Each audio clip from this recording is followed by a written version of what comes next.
नमस्ते नमस्कारम welcome to the YouTube channel of study IQ। मेरा नाम नानकी बवेजा है एंड मैं फैकल्टी हूँ for economy eight study IQ। तो जैसे कि आपने मुझे मेरे प्रीवियस वीडियोस में भी देखा होगा, यहाँ पे हम एक सीरीज रन कर रहे हैं बाय द नेम ऑफ लक्ष्य, और लक्ष्य से हम टारगेट कर रहे हैं लास्ट 12 से 14 महीने के करंट अफेयर्स, जो कि बहुत ज़्यादा इंपॉर्टेंट है। अभी आने वाले हमारे जो प्रीलिम्स है, बस कुछ टाइम बचा है, उसी प्रीलिम्स के लिए हम इसको कवर कर रहे हैं। बहुत ज़्यादा इंपॉर्टेंट होता है, इसको छोड़ नहीं सकते। इम्पॉर्टेंस पे हम कई बार बात कर चुके हैं। Why covering the current affairs is very important for the prelims exam. It is just not important for the prelims, but आपको मेंस के भी अगर आपने पेपर्स देखे हैं तो उसके लिए भी बहुत ज़्यादा इम्पॉर्टेंट है। आई वुड रियली अप्रिशिएट वाले बच्चे जो पूरे साल न्यूज़पेपर पढ़ते हैं, बट अगर आपने पूरे साल न्यूज़पेपर नहीं पढ़े हैं और पढ़े भी है तो इस डाउट में है कि कौन सी न्यूज़ पढ़नी है, कौन सी न्यूज़ छोड़नी है, देन आप बिल्कुल सही प्लेटफॉर्म पे पहुँचे हैं। यहाँ पे हम आपको बताएंगे कि कौन सी न्यूज़ आर्टिकल हाई प्रायोरिटी में है, कि जिन पे फोकस करना ही करना है, that you can not afford to miss from the upcoming prelims point of view, एंड कौन से उसके बाद प्रायोरिटी में आएंगे। सो स्टार्ट करते हैं आज एक नए टॉपिक से। आज का जो टॉपिक है, आज हम एक नए टॉपिक से स्टार्ट कर रहे हैं। इससे पहले हम money banking, external sector, fiscal policies and government finances and industry cover कर चुके हैं। आज हम एक बहुत इंपॉर्टेंट टॉपिक जिसका नाम है इंफ्रास्ट्रक्चर, उससे स्टार्ट करने वाले हैं। थोड़ा सा लेंदी टॉपिक है। अगर आपको याद हो फ्रेंड्स, इंडस्ट्री जब मैंने स्टार्ट किया था तो मैंने उसके स्टार्टिंग लेक्चर में आपको बताया था कि अब आफ्टर इंडस्ट्री, जब से इंडस्ट्री स्टार्ट होगा तो अब आपका कंसेप्चुअल पार्ट जो है ना, वो काफ़ी हद तक ख़त्म हो गया।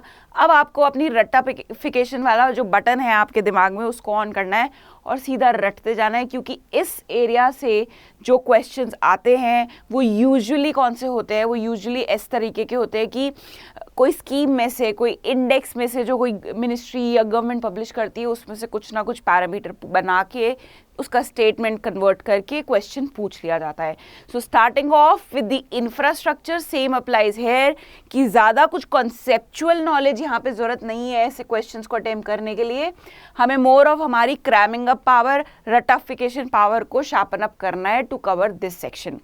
नाउ स्टार्टिंग विद इंफ्रास्ट्रक्चर, तो सबसे पहले हम बात करते हैं कि इंफ्रास्ट्रक्चर होता क्या है, या आई थिंक इंफ्रास्ट्रक्चर सबको पता है। Let's talk about why it is important to create infrastructure. Government क्यों इतने एफर्ट्स डाल रही है लास्ट कुछ ईयर्स से to develop infrastructure in the country. अगर आप लास्ट 2-3 साल का देखेंगे तो लास्ट 2-3 साल में कितने ही इनिशिएटिव्स ले लिए गवर्नमेंट ने, जिस जैसे कि national infrastructure pipeline, national monetisation pipeline, गति शक्ति प्लान, एंड ये तो 3 मेजर पिलर्स है। इसके अंडर भी और छोटे छोटे स्कीम्स भी गवर्नमेंट कब से, in order to develop ports जैसे Sagarmala, in order to develop roads Bharatmala, तो कितने ही ना जाने इनिशिएटिव्स गवर्नमेंट ने इनिशिएट किए हैं।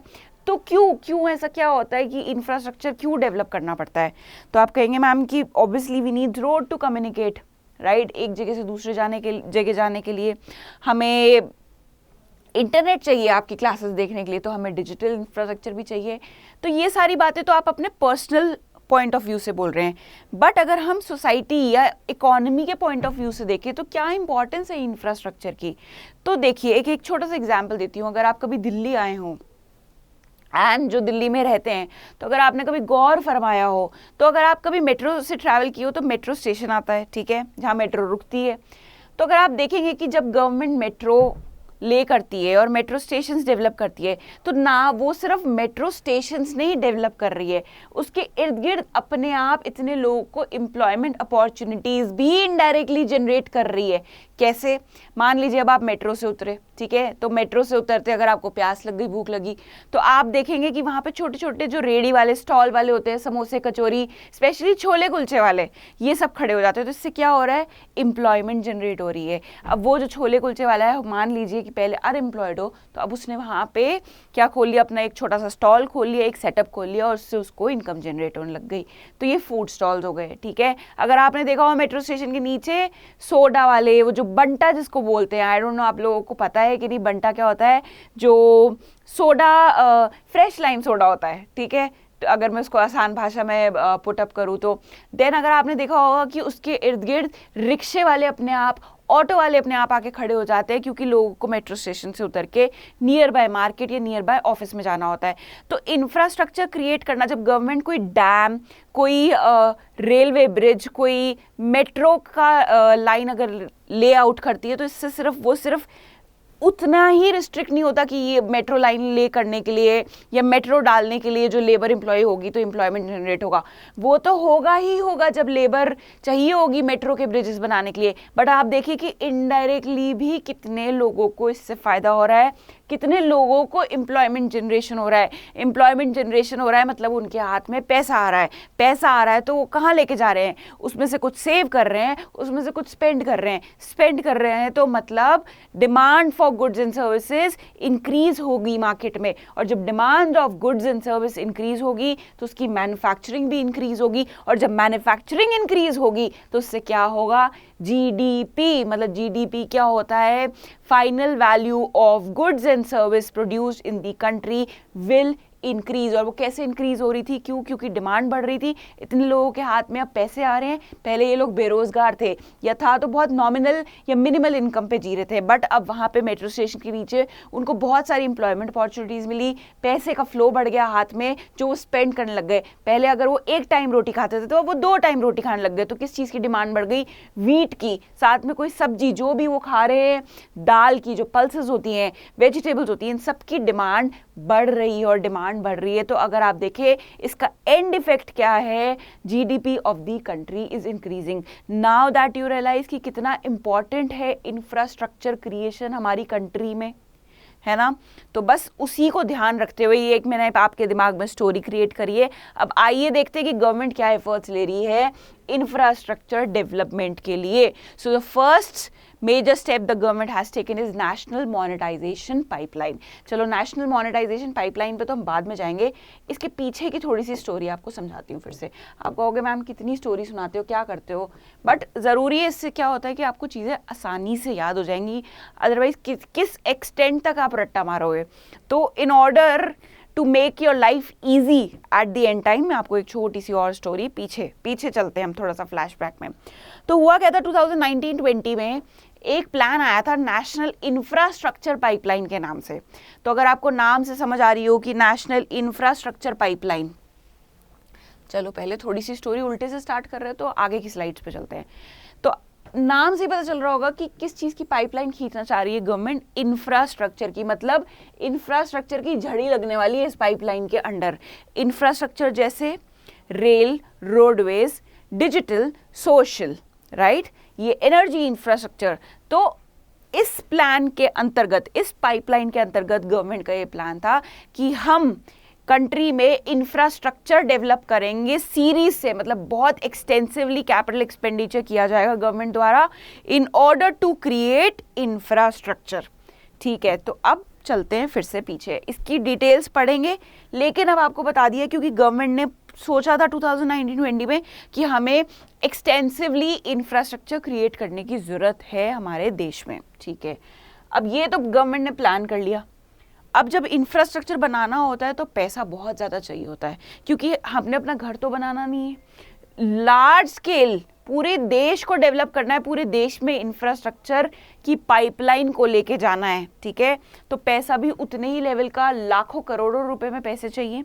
अब वो पैसे आएंगे कहाँ से, क्योंकि गवर्नमेंट का जो सोर्स ऑफ रेवेन्यू है वो तो लिमिटेड है, तो मतलब एक्सपेंडिचर भी एक लिमिट तक ही कर सकती है। तो गवर्नमेंट ने सोचा हम क्यों ना अपने असेट्स को मोनेटाइज करें। तो आप कहोगे मैम ये मोनेटाइज असेट्स, तो एक छोटा सा एग्जांपल फिर से देती हूँ आपको। ठीक है, मान लीजिए कि आप बहुत ही स्किल्ड स्विमर है, ठीक है, बहुत ही स्किल्ड स्विमर हैं, और कई बार आपने सुना होगा कि why don't you monetise your skills. तो ये मोनेटाइज योर स्किल्स का मतलब क्या हुआ, जैसे कि आप एक स्किल्ड स्विमर हैं या आप बहुत अच्छी पेंटिंग करते हैं, तो मोनेटाइजिंग योर स्किल्स का मतलब क्या होता है कि मान लीजिए जो आपको स्विमिंग आती है, आप अपनी साइड पॉकेट मनी के लिए जाके किसी स्कूल में एज अ कोच लग जाते हैं फॉर टीचिंग स्विमिंग।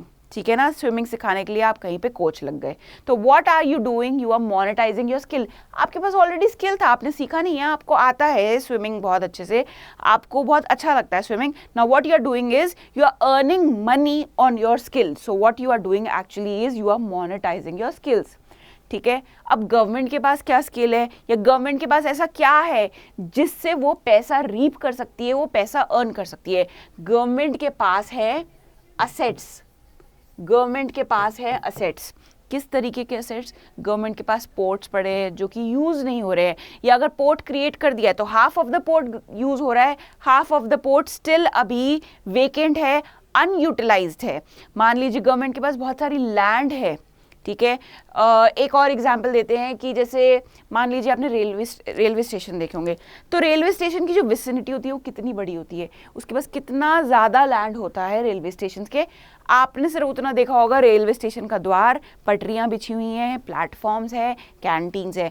बट अगर आप कभी आपको घूमने का मौका मिले रेलवे स्टेशन, इनफैक्ट एयरपोर्ट्स जो होते हैं, तो एयरपोर्ट्स के पास भी बहुत सारी लैंड होती है। वो तो देखे हैं ना कि कितना, अगर रेलवे स्टेशन पे आपको यकीन नहीं हो रहा लैंड है, तो एयरपोर्ट्स पे तो आपने देखा होगा ह्यूज पीसेस ऑफ लैंड होते हैं गवर्नमेंट के पास। तो गवर्नमेंट ने सोचा क्यों ना हम ये जो आइडल या वेकेंट लैंड है इसको मोनेटाइज करें। तो अब किस तरीके से मोनेटाइज किया जाए इसको?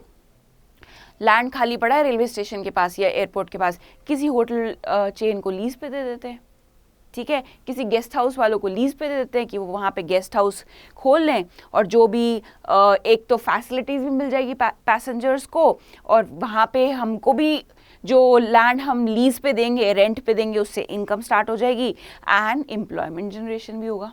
तो देख रहे हैं आप कितनी विन विन सिचुएशन है सबके लिए कि जो चीज़ आइडल पड़ी है उसको यूटिलाइज अगर हम कर रहे हैं तो what is the big deal, right. तो बस यही हो रहा है नेशनल मोनेटाइजेशन पाइपलाइन में कि जो गवर्नमेंट के पास उनके असेट्स पड़े हैं, गवर्नमेंट के पास जो उनके असेट्स पड़े हैं, जो वेकेंट है, जो आइडल है, उसको यूटिलाइज कर रही है गवर्नमेंट। अब आपके दिमाग में आ रहा होगा क्या इसको प्राइवेटाइज कर रही है गवर्नमेंट? नहीं, इसको प्राइवेटाइज नहीं कर रही। दो ये प्राइवेट पार्टीज को दे रही है for utilisation, but they are not selling it. अगर सेल कर देती उस लैंड को तो होता privatisation, but under NMP which is national monetisation pipeline, government is not selling the product. ये आपके दिमाग में क्रिस्टल क्लियर होनी चाहिए पिक्चर कि government is not doing disinvestment, government is not selling. सिर्फ रेंट पे, लीज पे कुछ टाइम यूज कर लो। जैसे आपका फ्रेंड आया यार अपनी बाइक की चाबी देना, तो क्या मतलब हम ये समझ ले कि आपने अपनी बाइक उसको बेच दी? नहीं, आपने थोड़ा टाइम यूज करने के लिए दिए क्योंकि अभी आपके एग्जाम्स हैं, आप पढ़ रहे हैं घर पे, वो बाइक कोई यूज नहीं कर रहा, आपका फ्रेंड थोड़े दिन उसमें पेट्रोल डाल के उसको यूज कर लेगा, तो आपका क्या बिगड़ जाएगा? कुछ भी नहीं। हो सकता है वो आपको रिटर्न में कोई गिफ्ट दे दे कि यार मैंने तेरी बाइक यूज करी थी थोड़े दिन, चल आजा मैं तेरे को पिज्जा खिला लाता हूँ। आपका तो कुछ नहीं बिगड़ा ना इसमें। So same is what government is doing. Government will let out the land और lying assets to the private parties, which the private parties will use and will provide returns for using that property or asset of the government. As simple as that, and that is what is happening in National Monetization Plan. एक चीज और याद रखनी है आपको, government अपने core assets को ही national monetisation pipeline के अंतर्गत देगी, नॉन कोर असेट्स को नहीं देगी। अब अगर हम इसमें जाएं कि कोर असेट्स और नॉन कोर असेट्स, तो ये बहुत लंबी बात हो जाएगी। बस आपको याद रखना है कि गवर्नमेंट सिर्फ अपने कोर असेट्स को ही मोनेटाइज कर रही है, नॉन कोर असेट्स को मोनेटाइज कर रही है, ना ही उसको डिसइन्वेस्ट कर रही है। इनफैक्ट डिसइन्वेस्टमेंट तो कहीं पे भी नहीं कर रही है गवर्नमेंट। तो इट एम्स टू अनलॉक, एक बार पढ़ लेते हैं फटाफट से, it aims to unlock the value in brown field projects. अब ब्राउन फील्ड और ग्रीन फील्ड प्रोजेक्ट क्या होता है? सो ब्राउन फील्ड और ग्रीन फील्ड मुझे नहीं लगता कि इस टाइम आपको बहुत ज़्यादा समझने की ज़रूरत है, मतलब आपको पता होना चाहिए। फिर भी जिन्हें नहीं पता उनके लिए बता देती हूँ कि ब्राउन फील्ड वो प्रोजेक्ट्स होते हैं जो ऑलरेडी एग्जिस्टेंस में होते हैं, ठीक है, और ग्रीन फील्ड वो प्रोजेक्ट होता है जो स्क्रैच से स्टार्ट करना होता है। मान लीजिए आज अगर आपको कोई दुकान खोलनी है, आप जाके उसके लिए लैंड ले रहे हैं, आप उसके लिए लाइसेंस ले रहे हैं, एनवायरमेंटल क्लियरेंस ले रहे हैं, स्टॉक लेके आ रहे हैं, so that is your green field project. और ब्राउन फील्ड क्या होता है? मान लीजिए कोई चलती हुई दुकान थी, अब उसके ओनर उसको कंटिन्यू नहीं करना चाहते हैं, ठीक है, they want to shift to other business. आपको लगता है कि हाँ ये तो एक प्रॉफिटेबल वेंचर था, आप गए उसमें, आपने उसको टेक ओवर कर लिया, कुछ उसमें थोड़े बहुत फिर से पेंट वेंट करा दिया, अपने हिसाब से चीज़ों को मॉडिफाई कर दिया। That is what you are doing is now is brown field project. तो brown field is where things are already in existence, चीज़ें ऑलरेडी एग्जिस्टेंस में होती है, अब उसको आगे ले जाना होता है। वेराज जो ग्रीन फील्ड प्रोजेक्ट्स होते हैं उनको स्क्रैच से स्टार्ट करना होता है। सो जो NMP है it aims to unlock the value where in the brown field project. तो ये चीज़ें जो हैं ये हमें ध्यान रखनी है, ये छोटे छोटे वर्ड्स पे ही UPSC खेल जाता है हमारे साथ। एक क्या ध्यान रखना है, core and non core assets. Now, again, it aims to unlock the value in brownfield projects by engaging with the private sector, transferring to them what? Revenue rights and not the ownership rights, not 3 star बना दिए मैंने इस पे, ठीक है। तो मैंने आपको बताया था जब मैं 3 स्टार बनाती हूँ that means that particular sentence needs your attention कि भाई यहाँ पे ट्विस्ट हो सकता है क्वेश्चन में। तो they are not transferring the ownership rights, but थोड़ा टाइम जैसे फ्रेंड को दिया था बाइक दे थोड़ी दी हमेशा के लिए, भाई तू यूज कर ले मेरे एग्जाम्स है, मैं कहीं बाहर नहीं जा रहा, जब एग्जाम्स खत्म हो जाएंगे वापस ले लूंगा, ठीक है। So same is happening here. And using the funds, जो से फंड्स जनरेट होंगे वो कहाँ जाएंगे? जो NIP, जो इंफ्रास्ट्रक्चर की पाइपलाइन क्रिएट हो रही थी, हमने कहा था, मैंने आपसे पूछा था कहाँ से पैसा आएगा उसके लिए, गवर्नमेंट के पास लिमिटेड सोर्स ऑफ रेवेन्यू है, तो पैसा आएगा नेशनल मोनेटाइजेशन पाइपलाइन में से, जो फंड्स जनरेट होंगे उसमें से आएगा पैसा, ठीक है। Currently only the assets of central government, line ministry and center public sector and CPSE and central government in infrastructure sector will be included। अभी तक, बाद में स्टेट गवर्नमेंट लोकल बॉडीज पे भी जाएंगे, बट अभी at present just the central government plus CPSE central public sector enterprises के ही assets को यूज किया जाएगा। द NMP विल रन को terminus with the national infra pipeline. भाई हमारा होल एंड सोल एजेंडा ही इसके लिए था, क्योंकि हमें फंड्स चाहिए थे, तो हमारे दिमाग में बत्ती जगी कि किस तरीके से हम फंड्स करें। तो जो हमारे पास आइडल बाइक खड़ी है घर के बाहर, उसको अपने फ्रेंड को देखे कि भाई तू थोड़े दिन यूज़ कर ले और थोड़ा सा रिटर्न दे देना इस पर, और जब एग्जाम्स खत्म हो जाएंगे तो वापस ले लेंगे। And same is what is government doing. Now, what are the assets for monetization? So, you need to remember सबसे ज़्यादा कौन से एरिया में से assets government allocate करेगी? It is highest is roads, then is rail, then is power transmission। ध्यान दीजिएगा, power दो जगह, this is transmission, this is power generation. तो कंफ्यूज मत हो जाना, पावर ट्रांसमिशन की लाइंस जब खिंचती है, मतलब जब गवर्नमेंट लाइंस डालती है, तो सारी लाइंस में से करंट फ्लो नहीं होता, बहुत सारी जो लाइंस होती हैं, केबल्स होती हैं, वो वेकेंट होती हैं। So at that time what government can do is, और what government will do is, कि ये जो लाइंस हैं they will allocate to the private sector कि आप यूज कर लीजिए for the transmission of energy and give us money in return to use these cable lines. So this is power transmission, then is national gas pipeline and then is power generation। ये सारे आपको word to word याद करने की ज़रूरत नहीं है। What you need to know is सबसे ज़्यादा कहाँ से गवर्नमेंट इज एक्सपेक्टिंग कि रेवेन्यू जनरेट होगा, और क्योंकि सबसे ज़्यादा एलोकेशन ही रोड्स को है, रोड्स, रेल्स, पावर ट्रांसमिशन, ठीक है। Next what we have to talk about is just फिर से quick recap, rights not the ownership which is providing brownfield projects जो डी रिस्क हैं, मतलब ज़्यादा जिनमें रिस्क नहीं है, जहाँ पे स्टेबल रेवेन्यू की एक प्रोबेबिलिटी है कि यहाँ से कोई गड़बड़ नहीं होगी, मतलब there be stable flow of cash to the private sector, that is what is covered, and structured partnership under defined contractual framework with strict KPIs and performance standard, that is for the governance कि ये ठीक से perform कर रहे हैं कि नहीं, but this point is not much relevant for the prelims। what you need to know is कि भाई rights and not ownership and brownfield projects, plus what you have to remember is this, ये 2-3 चीज़ें starting की आपको पता होनी चाहिए। तो मोनेटाइजेशन से पैसे आ गए, चले अब इंफ्रास्ट्रक्चर पाइपलाइन क्रिएट करते हैं। तो हमने पैसे अरेंज कर लिए, दैट इज इंफ्रास्ट्रक्चर फाइनेंसिंग कर लिए।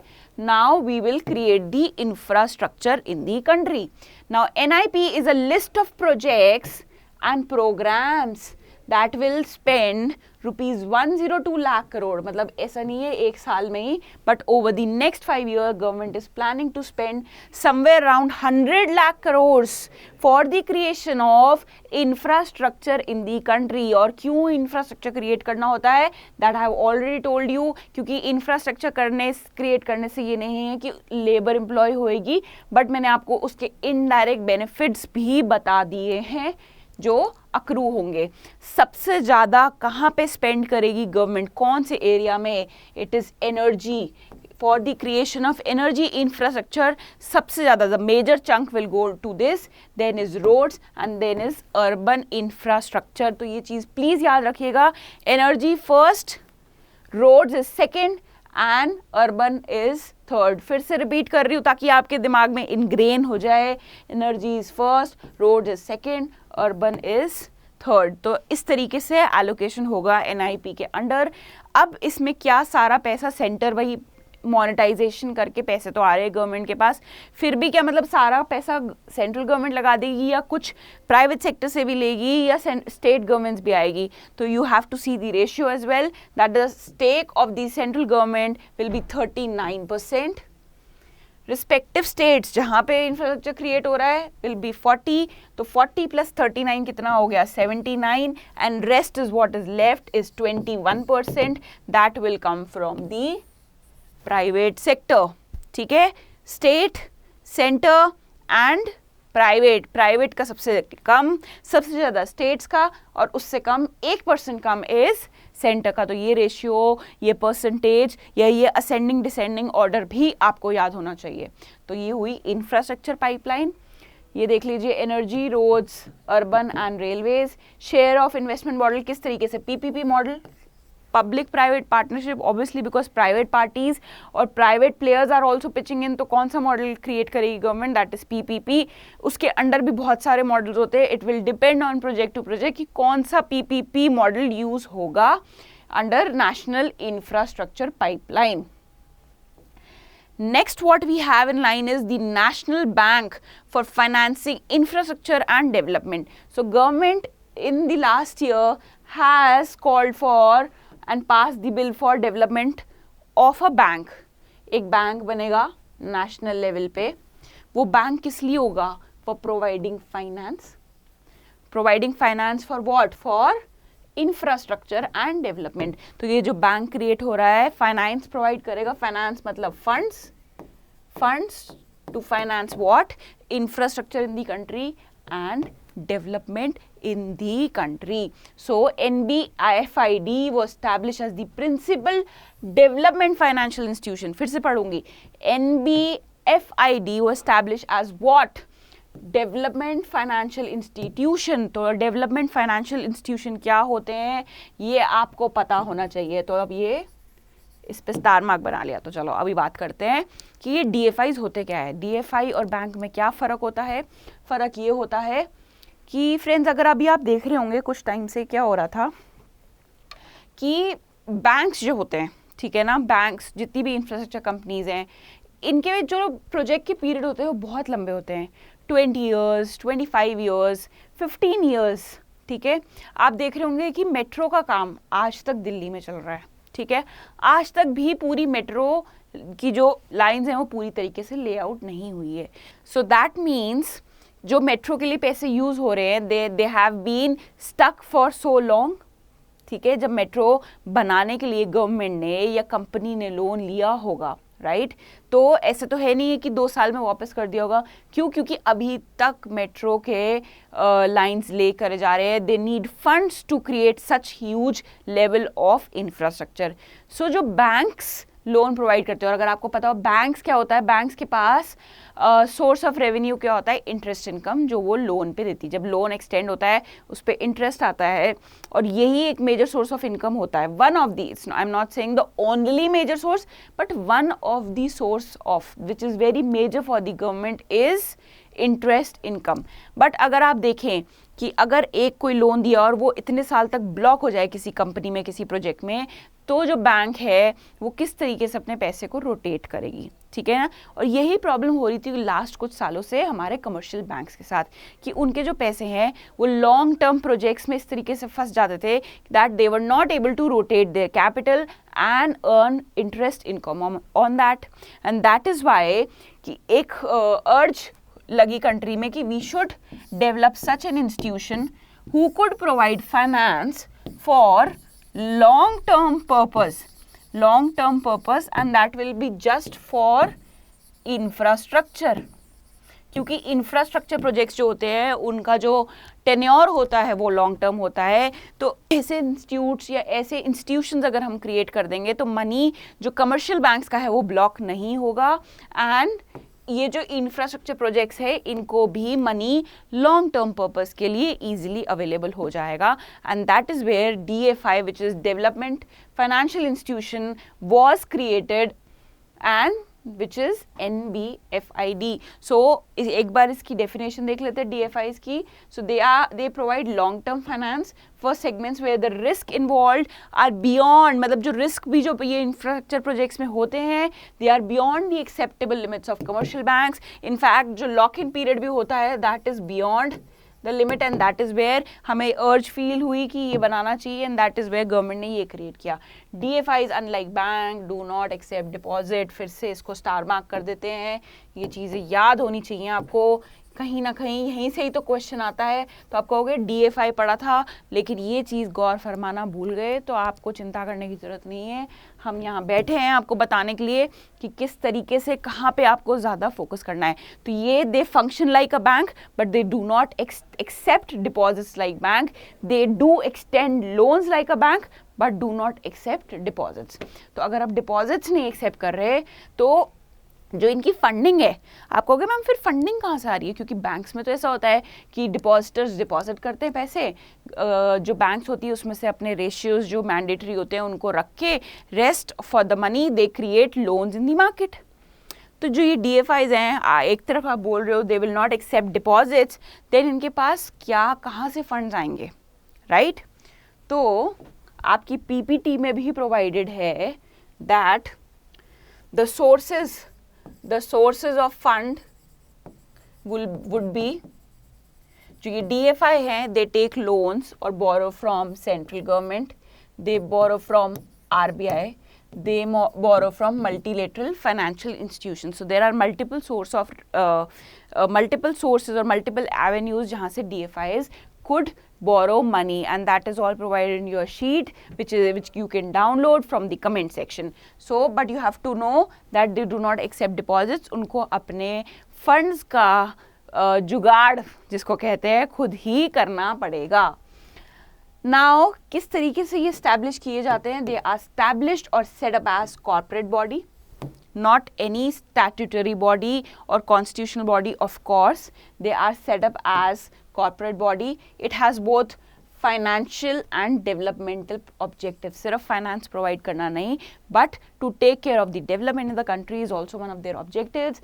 RBI said that this NAFID will be regulated and supervised as an all India financial institutions.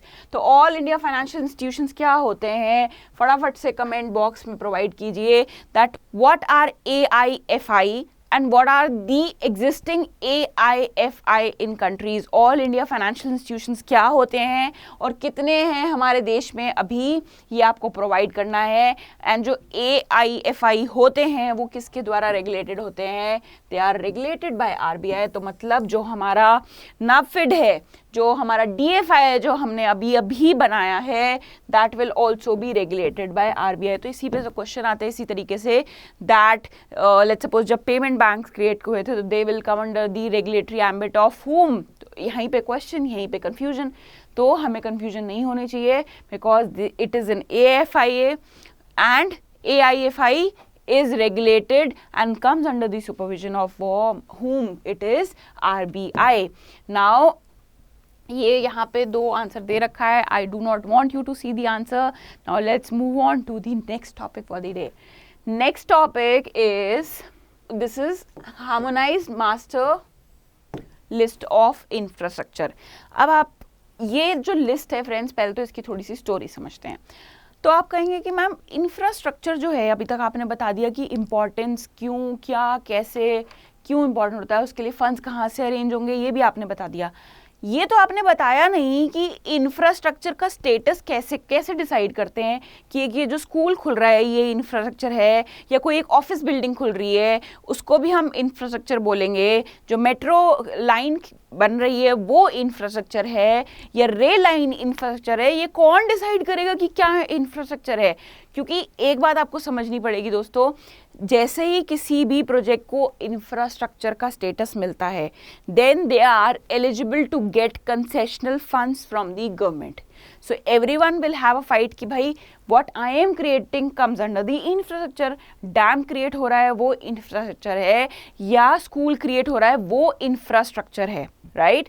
तो इसलिए मिनिस्ट्री ऑफ फाइनेंस, जो हमारी फाइनेंस मिनिस्ट्री है, वो एक लिस्ट क्रिएट करती है by the name of harmonised master list of infrastructure. And I hope and I am much sure कि आप लोगों को अभी तक ये नहीं पता होगा कि ऐसी भी कोई लिस्ट होती है जिसके अंडर अगर कोई प्रोजेक्ट का नाम आता है तभी उसको इंफ्रास्ट्रक्चर का स्टेटस मिलता है हमारी कंट्री में।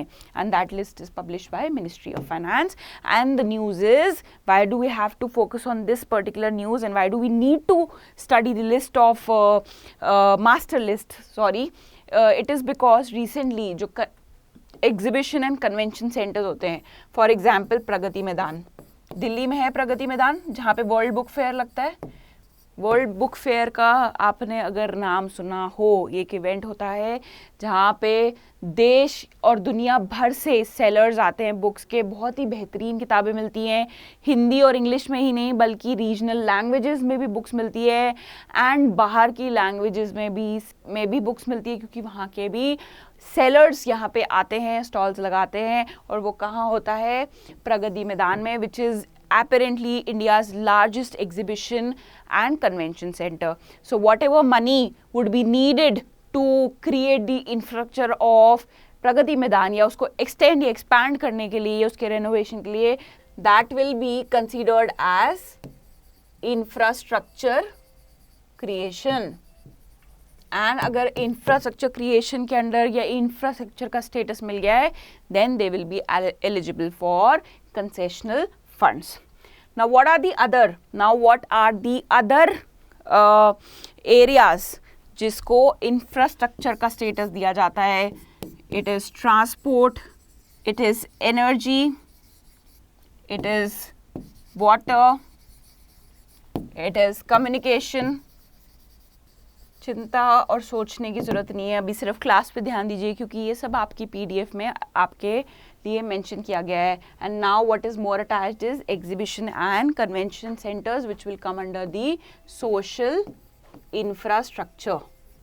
ठीक है, सो ये हो गई हमारी harmonise master list of infrastructure. Next what we have to read is PM Gati शक्ति स्कीम. तो ये क्या है PM गति शक्ति? किसकी गति किसकी शक्ति? तो अगर आप देख रहे होंगे दोस्तों किस तरीके से गवर्नमेंट इंफ्रास्ट्रक्चर के लिए इतने सारे स्कीम्स एंड इनिशिएटिव्स ले रही है, जैसे कि Bharatmala, Sagarmala, Amrut scheme, now there is national infrastructure pipeline. ठीक है, एंड ये अपने रिस्पेक्टिव मिनिस्ट्रीज के अंडर ऑपरेट करती है. बट ओवरऑल एजेंडा क्या है हमारा एजेंडा है हम स्पीडली बढ़ें किसकी तरफ?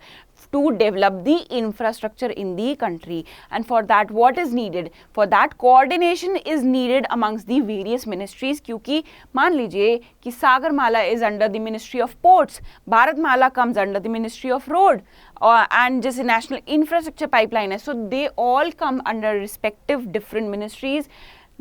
Different ministries need to coordinate their efforts with each other, and how they will coordinate, for that PM Gati Shakti scheme was being introduced, so that बोला जाता है to break the silos. जो silos मतलब आप exist कर रहे हैं लेकिन individually या अकेले लेवल पे, so to break that and to improve the coordination amongst various ministries, गति शक्ति was introduced. इसका एकमात्र क्या गोल है? is to ensure that all infrastructure projects are planned, and executed together over the next 4 years, क्योंकि इतने सारे इनिशिएटिव्स हैं, उनको कोऑर्डिनेशन में लाना, उनको एक साथ स्ट्रीमलाइन करना सो दैट वो एक कॉमन ऑब्जेक्टिव की तरफ बढ़े together collectively, and that is why PM Gati Shakti was introduced.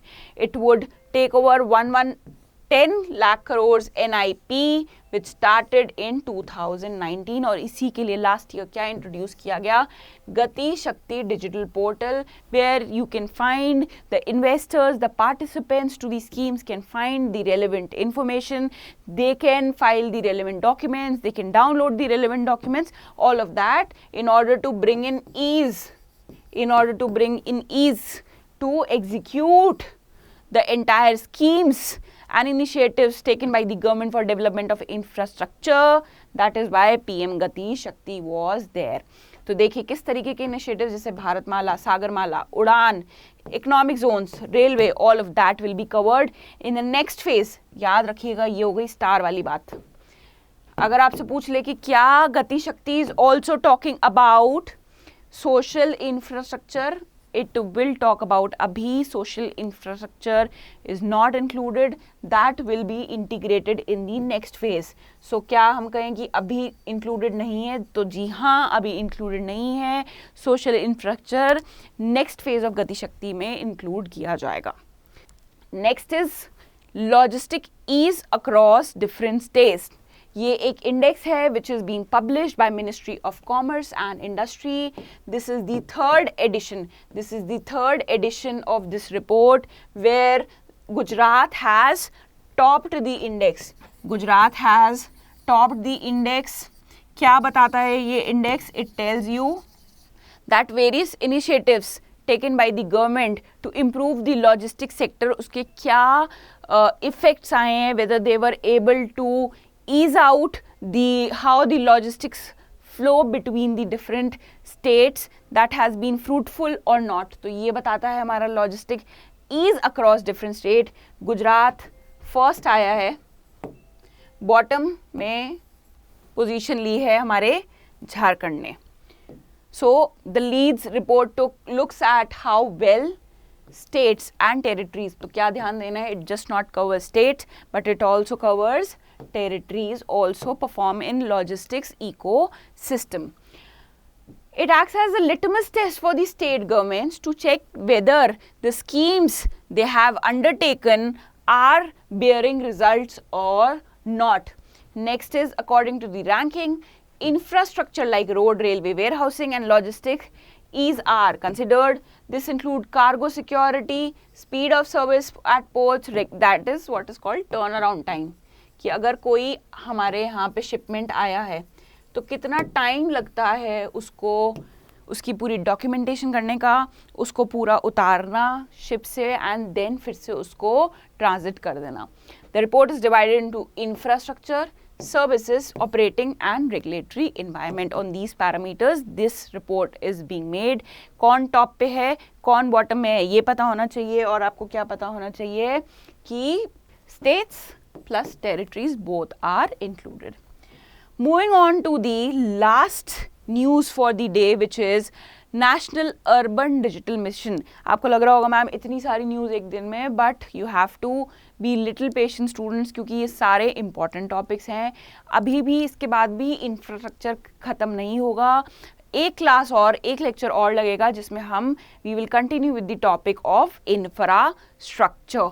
So National Urban Digital Mission. Now National Urban Digital Mission is for creation of digital infrastructure.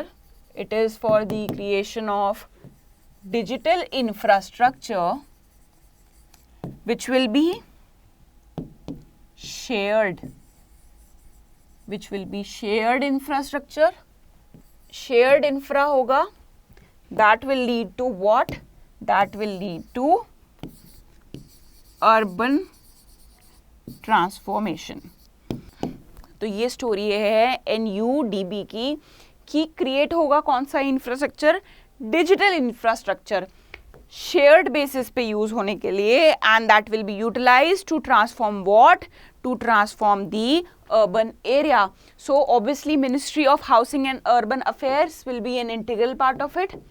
along with what digitization कौन देखेगा? It will be Ministry of Electronics and Information Technology. So both of it in collaboration has launched this mission, which is NUDB, and these are the benefits that will pour out of NUDB.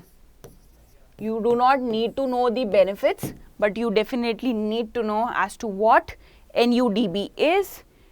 क्या करना चाहती है government? That is what story I have told you. What are the ministries involve with NUDB, and let's quickly go through कि क्या benefits flow होंगे. So it will give citizens ease of living, ease of access to government services. To startups, उनका जो एक entry barrier होता है, entry के लिए उनको कितने सारे फॉर्म्स एंड रेगुलेशंस फुलफिल करने होते हैं, तो that will also ease out. Researchers के लिए देर इज सिस्टमैटिक डेटा उनको मिलेगा. तो जो डिजिटल मिशन है इसमें they will also get infrastructure plus what data for research and information. Government के लिए they will provide policy data so that their policy can be driven and backed by that. So all मतलब किस तरीके से different stakeholders of the society को benefit करने वाला है, that is what is being depicted in this slide. So ये हो गया हमारा NUDB भी. तो with this we come to an end of the today's class, but yet अभी भी हमारा infrastructure ख़त्म नहीं हुआ है. PDF जो है, परेशान नहीं होना है कि कमेंट सेक्शन में है. कई बार ऐसा होता है, ये प्रॉब्लम मैंने देखी है. Students have been texting me कि इमीडिएटली आफ्टर द क्लास वहाँ पे आपको लिंक नहीं मिलेगा. थोड़ा सा पेशेंट रहिए, we are working on it कि आपको साथ साथ ही मिल जाए. अगर आपने स्टार्टिंग क्लासेस में देखा होगा तो स्टूडेंट्स आपको साथ के साथ the moment class use to start आपको वहाँ पे मिल जाता था PDF. बट अभी कुछ टेक्निकल ग्लिचेस की वजह से थोड़ा सा डिले होता है 1-2 घंटे का. तो आप इतना फ्राउन मत कीजिए, इतना परेशान नहीं होना. वो PDFs हैं, आपके लिए ही हैं, आपको मिल जाएंगी. तो do not worry on that. And उसके बाद अगर कोई तकलीफ है तो please contact me on my Instagram handle which is nanki_B22. जब तक पढ़ते रहिए, रिवाइज करती रहिए, मॉक्स देती रहिए, स्ट्रेस को कम करिए. स्ट्रेस कम कैसे होगा? जितना ज़्यादा कंसिस्टेंट रहेंगे उतना ही आपका स्ट्रेस लेवल, एंग्जाइटी लेवल नीचे होगा. All the best to all of you, and if you like this lecture then please like, share and subscribe, and all the best to all of you.